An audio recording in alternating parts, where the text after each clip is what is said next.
ఇదిగా చూడండి, ఇది వరకులా మీరు మొండితనంగా ఉండకండి. ఇద్దరూ కలిసి ఉద్యోగం చేస్తేనే ఇల్లు గడుపుకుని నలుగురు మధ్యలో గౌరవంగా బతకలా. అదే కాకుండా మీకు నెల నెల స్పెషల్ గా నేను 1000 రూపాయలు ఇస్తాను. దాంతో మందు కట్టి మీరు జల్సా చేసుకోండి. నన్ను మాత్రం ఉద్యోగం మానయ్యమని చెప్పొద్దు రాజా.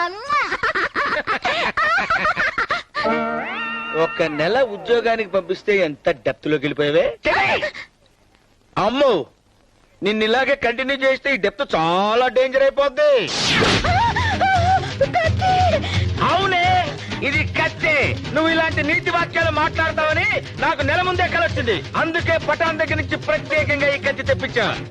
ఈ కత్తితో పొడిచానంటే ఇది నీ పొట్టలో దూరి ఎదురింటి బేబీ వీపులోంచి బయటకు వస్తుంది. This is lost and final warning for you. రేపు ఉదయం సూర్యుడు వచ్చేసరికి నువ్వు ఉద్యోగం గురించి మాట్లాడావంటే సాయంత్రం చంద్రుని